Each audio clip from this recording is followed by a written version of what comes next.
All right, so we're diving into the let them theory today, and looks like we've got a pretty good stack of sources here. Yeah. Articles, videos, even some of your own notes. Yeah, looks like it. It seems like you're really ready to unpack this idea of letting go, Yeah, see how it can maybe have an impact on your relationships, and even bring you a little more peace of mind. absolutely. So are you ready to get started? Yeah, definitely. It's fascinating how, Mel Robbins boils us down to like this core shift in how we think. Yeah. It's really recognizing that we burn so much energy trying to control things that are simply not ours to control, right? That's so They're true. like other people's Well, it's choices. like we've all got that friend that's stuck in that bad relationship or, family members making decisions we just don't get. Do we really have any power there? Mel Robbins would say, not really. And she illustrates this perfectly with that story about her son's prom and the whole dinner plan. She had this whole vision, fancy restaurant reservations, the whole 9 yards. But then, the kids decide tacos, Yeah. casual Then place, the pouring rain, the pouring. avocado pit. Exactly. I remember that. So she's faced with that choice, cling to her vision or just like let it go and see what happens. Yeah, so it's like how it should be versus just letting go. Exactly. And that's like the key insight right there. By letting go of those expectations, even though it didn't go according to plan, she had, a much more genuine and enjoyable experience.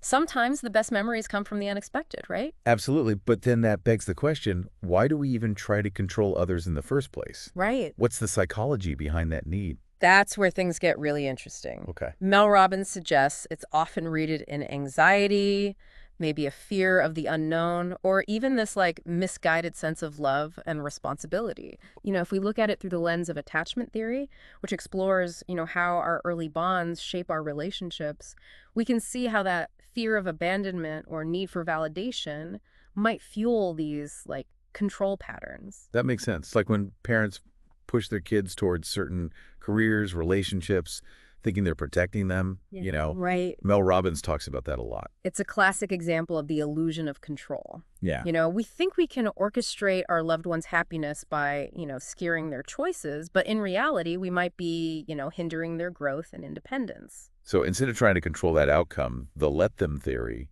encourages us to like focus on what we can control, Right. like our own reactions, emotions. Exactly. It's about choosing our battles wisely, recognizing that sometimes letting go, even when it feels counterintuitive, can be the most like loving and empowering thing we can do. Okay, now that's an interesting twist. Mm-hmm. How can letting go be seen as loving and empowering? It sounds like counterintuitive. Well, think about it. When we constantly try to rescue someone from the consequences of their actions, we're essentially sending them a message that they're not capable of figuring things out on their own. Right. And it can be helpful, to understand the difference between influence and control here. While we can certainly influence others through our actions and advice, true empowerment comes from allowing them the space to learn and grow from their own experiences. Like that example Mel Robbins gives about her son forgetting his lunch. She wanted to like rush to his rescue, but the school actually advised against it. Yeah. Encouraging parents to let their kids experience the natural consequences of their actions. It's about fostering like self-reliance and responsibility. By letting go, we create a space for others to develop their own resilience and problem-solving skills. Right. Remember, we learn the most from our mistakes, and sometimes those mistakes are necessary for growth. So in a way, letting them make mistakes can be seen as an act of love because it allows them to develop into more like independent and capable individuals. Precisely. And this applies not just to, small everyday situations, but also bigger life choices, like dealing with addiction in a loved one or navigating financial challenges. Mel Robbins has some pretty powerful examples of this in her work. I remember her talking about how forcing someone into rehab before they're ready can actually be detrimental. They need to arrive at that decision on their own. It's about recognizing their agency and respecting their journey, even if it looks different from what we might envision. Yeah. And in a way, it's also about recognizing our own limitations. We can offer support and guidance, but ultimately it's up to the individual to make those changes. This is all making me rethink those times I've tried to fix situations for other people. Yeah, Maybe I wasn't helping as much as I thought. right. So if we're constantly trying to control or rescue others, are we actually doing them a disservice? It's a great question, and one that's worth exploring further. But before we dive into that, let's talk about another important aspect of the let them theory, the idea of detachment in action. Okay. Detachment in action. Let's unpack that. What exactly does that mean? It's about choosing to detach from the emotional turmoil that comes with other people's choices, even if we disagree with them. It doesn't mean we become indifferent or apathetic. It simply means we shift our focus to managing our own internal responses, rather than trying to control the external situation. That sounds easier said than done, especially when it involves people we care about deeply. It definitely takes practice. But remember, we can't force someone to change their mind or behave in a way that we deem correct. And holding on to that resentment or frustration only hurts us in the end. Mel Robbins really highlights that in her story about the taco place. Exactly. Instead of getting all worked up about the kids' unconventional dinner plans, she chose to embrace the unexpected and focus on having a good time. And ultimately, that's what made it a fun and memorable experience. Exactly. It's about choosing peace over frustration, acceptance over resistance. It's about recognizing that we have a choice in how we respond to any given situation. I think that's a powerful message. But I'm curious to hear more about how this concept of detachment plays out in, like, different areas of life. Yeah, Especially when it comes to relationships. absolutely. That's where things get really interesting. And Mel Robbins has a lot to say about letting go in the context of romantic relationships, family dynamics, and even friendships. All right, well, before we get into those specifics, let's take a quick pause. Okay. And when we come back, we'll dive deeper into how the let them theory can transform our relationships and help us create, like, a more peaceful and fulfilling life. Sounds good. Don't go anywhere. Yeah. So we talked about letting go and how it's good for like our own peace of mind. Yeah. But what about like the impact on the people around us? Letting go can play a huge role in helping others grow and learn. Okay, that's intriguing. Huh. How does letting go, especially when we see someone making, like, what we think is a bad decision, actually help them? Think of it like this. When we constantly swoop in to rescue people from their mistakes, we're preventing them from, experiencing the natural consequences Right. of their actions. Right.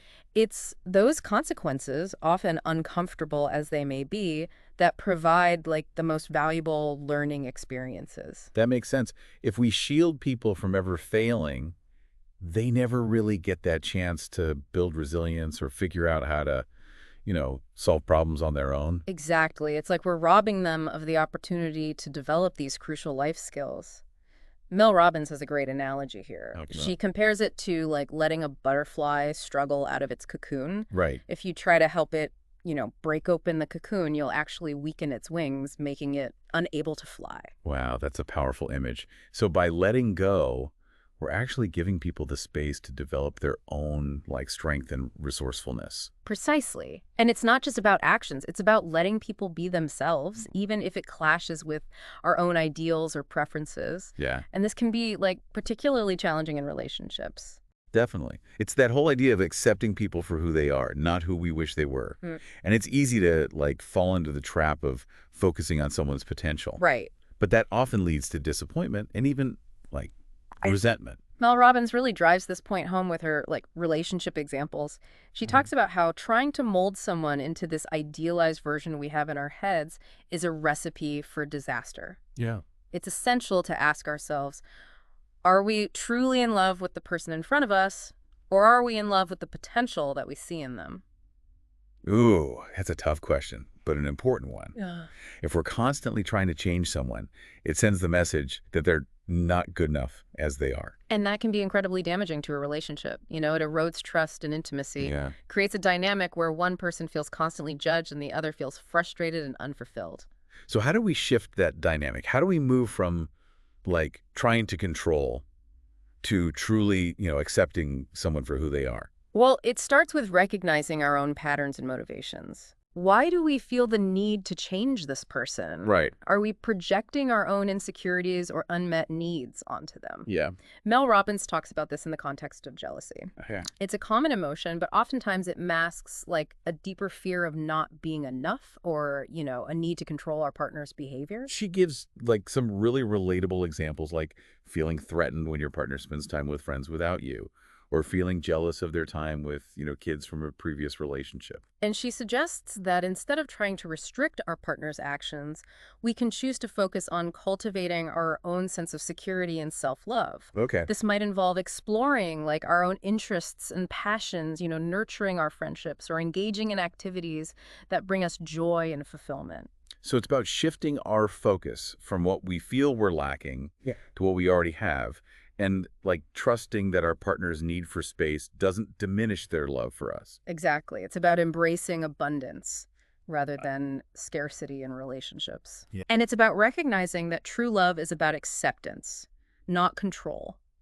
But what about those situations where letting them feels like almost impossible? Like when we see someone we care about, like heading down a path that seems like clearly destructive. Yeah, that's where things get really tricky. And it's important to acknowledge that the let them theory isn't, like a blanket excuse for inaction. Right. There are certainly situations where intervening is necessary, especially if someone's safety or well-being is at risk. Mel Robbins is very clear about that. She uses that example of stopping a friend from like driving drunk. You wouldn't just shrug and say, well, it's their choice. Right. And it also doesn't mean allowing people to violate our boundaries or treat us disrespectfully. In those cases, setting clear limits and advocating for ourselves is crucial. So it's about finding that balance between acceptance and accountability, knowing when to let go and when to step in.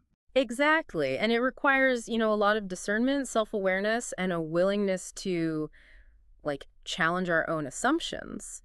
It's also important to remember that letting go doesn't mean condoning harmful behavior. Right. It simply means recognizing that we can't control other people's choices and focusing on what we can control, our own responses and actions. That's a helpful distinction.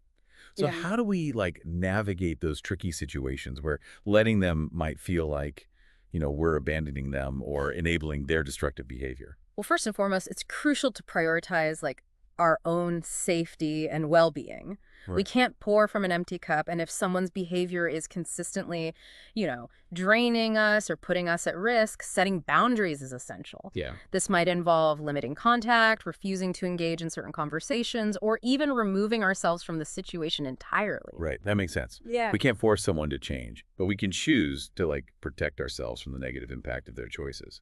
Exactly. And while it's important to set boundaries, it's also important to remember that we can still offer support and compassion from a distance. We can let someone know that we care about them, that we're concerned about their behavior, and that we're here for them if they choose to seek help. So it's about holding that space for them with like love and understanding, even if we need to create some distance for our own like well-being. Precisely. And it's also about letting go of the outcome. We can't control whether someone chooses to change their behavior or not. All we can do is offer our support and allow them to make their own choices. This is all so insightful, but I have to admit, I'm still like struggling with the practical application of this. How do we actually do this letting go thing? It's one thing to understand it intellectually, but putting it into practice in the heat of the moment feels like daunting. It definitely takes practice, and it's not about like achieving some perfect state of detachment where we never experience frustration or anxiety again. It's about gradually shifting our mindset and developing, healthier coping mechanisms. So are there like any specific tools or techniques that can help us with that shift? Absolutely. And Mel Robbins offers like some great practical advice in her work. Remember that boat analogy she uses? Yeah. Trying to control others is like paddling upstream against a strong current, exhausting and ultimately futile. Yeah, that visual really stuck with me. So instead of fighting that current, we need to learn to like drop the oars and let the river carry us. Yeah. But that feels scary. What if we end up somewhere we don't want to be? That's a natural fear, but it often stems from a misconception about what letting go really means. It doesn't mean becoming passive or giving up on what we want. Okay. It's more about recognizing that we don't always have to be in the driver's seat. Like we can still set intentions, make plans, and work toward our goals, but we also need to be open to the possibility that things might unfold in a way that we didn't anticipate. Exactly. And that's where trust comes in. Trusting that the universe or life or whatever you want to call it has a plan for us, even if we can't see it in the moment. Mm-hmm. It's about surrendering to like a higher power, a force that's bigger than our own limited perspective. And that surrender can be like incredibly liberating. It frees us from the burden of like trying to control every outcome, Right. allowing us to experience life with more like ease and grace. You got it. And to help with that shift, Mel Robbins suggests a few practical tools. Remember those 3 questions we discussed earlier? Uh-huh. Those are great for those in-the-moment challenges when you feel that urge to control kicking in. Mm-hmm. What am I afraid of? Whose business am I in? And what feels more like peace? Oh yeah, those are definitely helpful for bringing awareness to our patterns and motivations. Exactly. And she also emphasizes the importance of setting clear boundaries, Yes. especially for those of us who tend to be like people pleasers. It's crucial. Setting boundaries is not selfish. It's actually an act of self-care. Mhm. It allows us to show up more authentically and fully in our relationships, and it prevents resentment from building up. It's about recognizing that we have the right to protect our time, energy, and emotional well-being. So if we combine those 3 questions with the practice of setting clear boundaries, we've got a pretty solid foundation for like implementing the let them theory. Right. But what about those times when we're just stuck in our heads, overthinking, worrying, trying to control things that are outside of our grasp? Yeah. That's where mindfulness practices can be incredibly helpful. As we touched on earlier, even just like a few minutes of daily meditation can train our minds to become more aware of those thought patterns and create a space between our thoughts and our reactions. So instead of getting like swept away by that current of like anxious thoughts, we can learn to observe them without judgment, allowing them to pass through us like, clouds in the sky. It's a powerful practice, and it can also be helpful to engage in activities that bring us joy and help us to connect to like the present moment. Okay. This might involve spending time in nature, listening to music, creating art, or simply being fully present with like loved ones. It's about finding those things that help us to like ground ourselves, reconnect to our inner peace, and remember that we are not our thoughts. This is all starting to make like a lot more sense. Good. It's like the let them theory isn't just about reducing stress and improving relationships. It's about like a fundamental shift in like how we approach life. Exactly. It's about choosing peace, trust, and acceptance over control, fear, and resistance. It's a journey of self-discovery, Yeah. of learning to let go of the illusion of control and embracing the beauty and uncertainty of life's unfolding. Wow, that's beautifully put. And it sounds like a lifelong practice, not something we master overnight. Absolutely. It's an ongoing process of noticing when we're gripping too tightly and gently reminding ourselves to let go. And remember, it's okay to ask for help along the way. Therapy, coaching, or even connecting with, supportive friends and family can provide valuable guidance and support. This has been an incredibly insightful, like Yeah. deep dive. So what's the one takeaway our listeners should walk away with? I think the key takeaway is this. The let them theory is an invitation to reclaim your power, not by controlling others, but by choosing peace, acceptance, and trust in the face of life's inevitable challenges. So we've talked a lot about the theory behind letting them, Yeah. but how do we actually put this into practice? It's all well and good to talk about letting go, but, how do we make it happen in our real messy lives? Right, you hit the nail on the head. It's about bridging that gap between like understanding the theory and living it. Yeah. And Mel Robbins offers some really practical tips and techniques that we can use to start, incorporating this into our like everyday interactions. So what's the first step? Like, where do we even begin when it feels like everything and everyone is pushing our buttons? Well, I think one of the most powerful things we can do is just cultivate awareness. Like, start paying attention to those moments when you feel that urge to control creeping in. Okay. It could be anything. A disagreement with a coworker, your partner leaving their socks on the floor again, your kid refusing to eat their vegetables. Okay, so we notice that feeling, then what? That's where those 3 questions come in. Right. They're like little flashlights we can use to illuminate what's really going on underneath the surface. Right. What am I afraid of? Whose business am I in? What feels more like peace? I'm starting to see how those questions can really help us, like, catch ourselves before we get swept away in that current of control. Yeah, it's about pausing, taking a breath, and creating a little space between the stimulus and, our reaction. Right. That space is where we find our power to choose, a different response. But sometimes it's not just about, like, a one-off situation. It's about, like, dealing with recurring patterns of behavior that drive us crazy.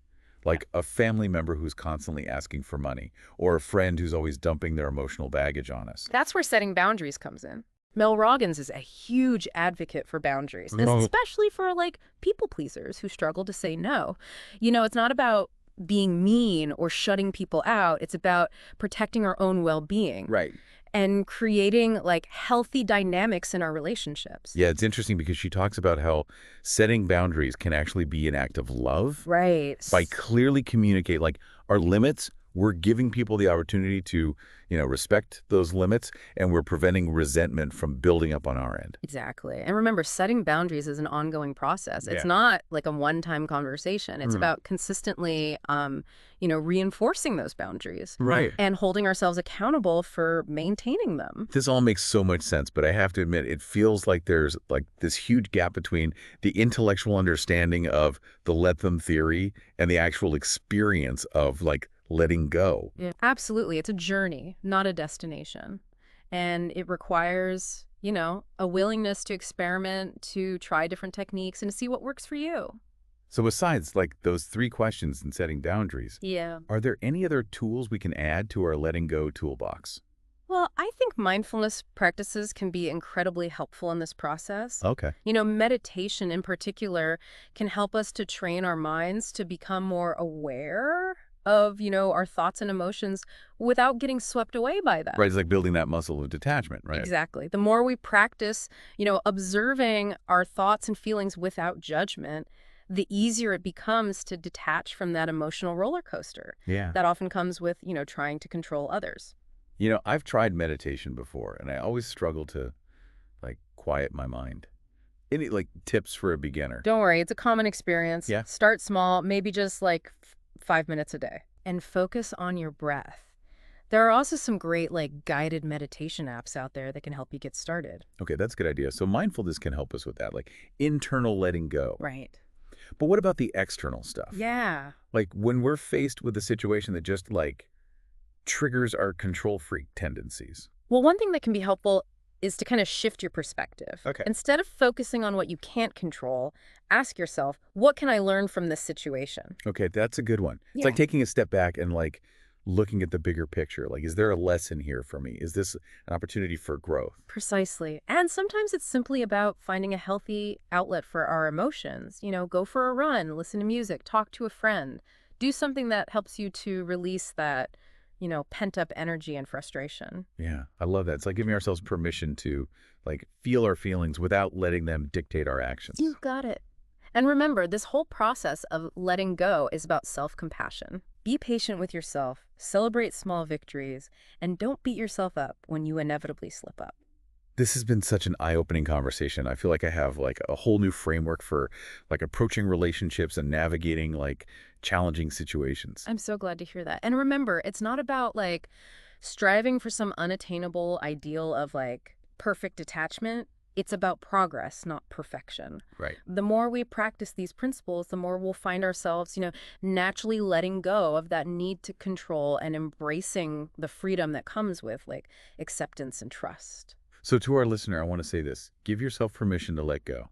Start small, be patient with yourself, and remember that every step you take toward like releasing that need to control is a step towards like a more peaceful and fulfilling life. Beautifully said. And remember, you don't have to do this alone. There are so many resources available. Books, articles, podcasts, therapists, coaches, all dedicated to helping you on this journey. And don't forget, you can find a link to Mel Robbins' book where she dives deep into the let them theory in the description below. So until next time, keep exploring, keep practicing, and keep letting go.